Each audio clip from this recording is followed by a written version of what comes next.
Good afternoon and congratulations on your new Subaru. Today we're going to go over some of the buttons just to get you a little better acquainted with your vehicle.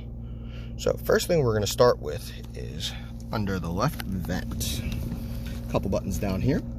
First one is going to be another way to open up your trunk, nice and easy.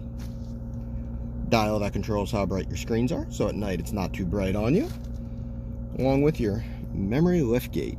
This is going to set how high your trunk opens each time. That way, if you park in a garage that's a little shorter and you need to set that, you'd be able to do that. Next, we're going to talk about your steering wheel. On the left, you have your arrows for radio presets and whatever music you're listening to. Volume to keep your hands on the steering wheel at all times. Source will switch between AM radio, FM radio, Sirius, Bluetooth, all that fun stuff. Any voice commands once you get your phone paired up, like call home, call work, things like that, along with your answer call and end call. Below, you're going to have these arrows right here that pull towards you. Those arrows control your screen up top. Lots of good information in there, and I suggest cycling through those to see what you have going on. What's also nice is you're going to have this middle information display. Say you have a light like low tire pressure, low gas, anything like that, and you're not too sure what that light means, you could pull that button towards you, and then it would show you on that screen dead ahead, whatever that feature would be. Now, we're going to move to the right of the steering wheel. This is all going to be adaptive cruise control, which if you're not familiar with, is a little different than regular cruise control. So first, you would hit this to turn it on, go up to say 70, hit your set down, you can take your foot off the gas, and now your car is going to be going 70. What's cool about this feature is when you turn it on, it lets you know with that white car with that white line in front of it. Each white line is approximately a car length.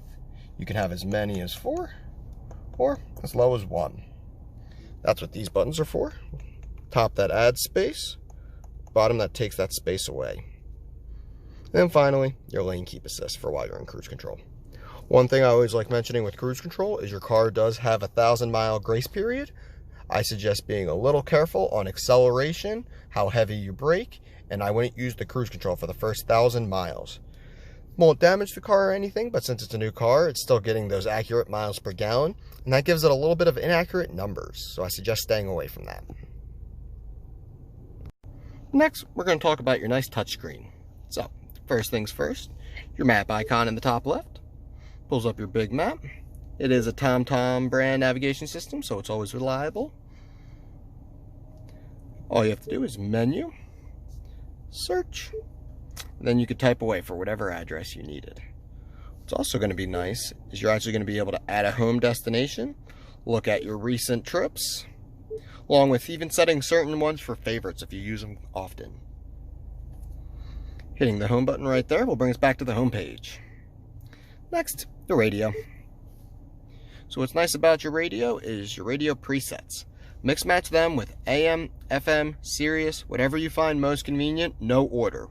All you have to do is make sure you're tuned to whichever channel you would want to save. Click and hold. Beeps. Saves nice and easy. Now we're going back to the home page again.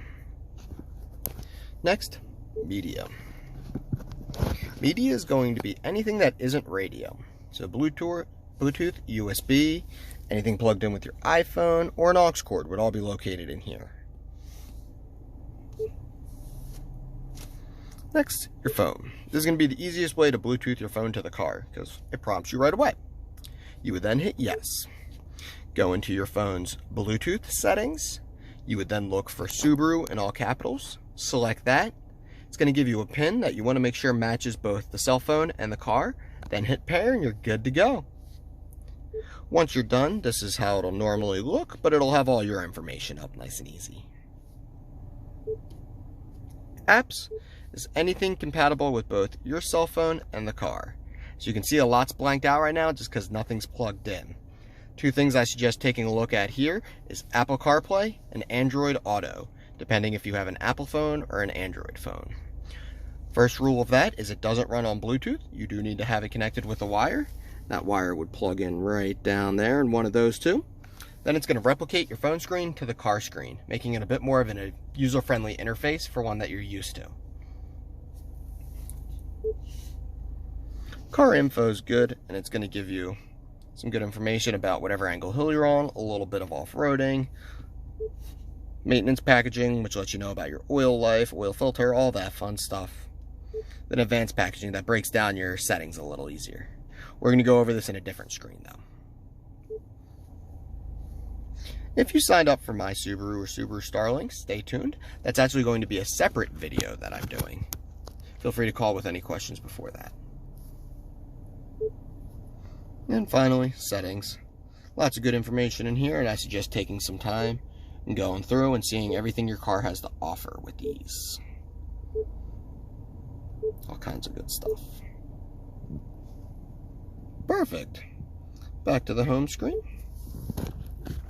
Now, next we're going to go over this little circle with a car in it. This is going to be the center hub for all safety features, turning them on and off. First one, vehicle dynamic control.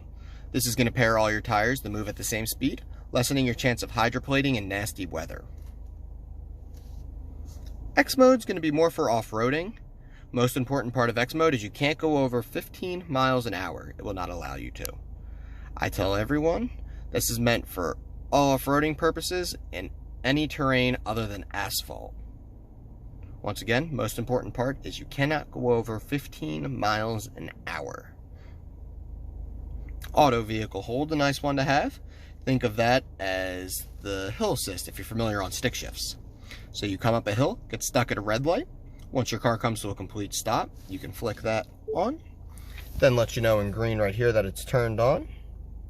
You can then take your foot off the brake and your car is going to rest on that hill. Benefit of this is right as you hit that gas pedal, instead of getting that initial lag back, you're just going to go straight forward, good to go. That feature turns off. To turn it off fully, you will need to turn it off, as you can see. Next, drive assist. Now we're going to go into a little bit of your eyesight. So if nobody's told you about that, you have a camera right here and a camera right here. Always watching the road to make sure that nothing's going on in front of you. One of the things it's doing is pre-collision braking. Say the car in front of you needs to slam on their brakes, your car is going to wait till the last minute and apply full brakes if needed. Very sudden, very abrupt, once again, very last minute, but works very well. Lane departure prevention. This is going to help you stay in your lane. Driving down the road, say you have someone in the back seat you're talking to, and you start to veer out of the lane a little bit, real nice and big on your center screen right here. It's going to pop up letting you know you got to bring it back in. Right now it's set to the buzzer only, but if you look, it has a couple different settings. The lane departure prevention function is actually going to apply a pound or two of pressure to the steering wheel that helps you guide back in your lane. Only a pound or two, real easy to override if there's ever a detour and you have to go in that left lane. Just going to feel like your steering wheel is a little heavier than normal. Anytime you use your turn signals, this feature is turned off so you don't have to worry about switching lanes, merging, or anything like that. Now, you're going to go to this for your driver profile. This is what's going to save your phone information and everything along those lines. This is really useful if you're going to have more than one primary driver. All you would have to do is the add, and then it walks you through step by step all your different features.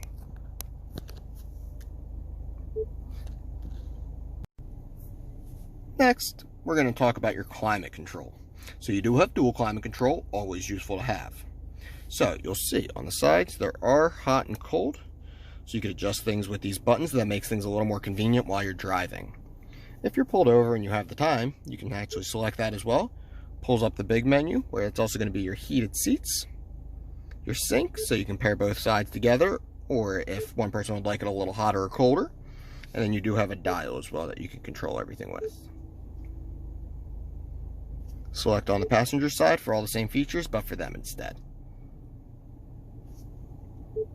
Now, if you select the little icon of where your airflow is coming out, pulls up your third menu where you can control your fan speed, where your airflow, and all the different settings. You can use these buttons as well for your airflow if that makes things a little more convenient. Now we're going to go a little lower into your gear shift.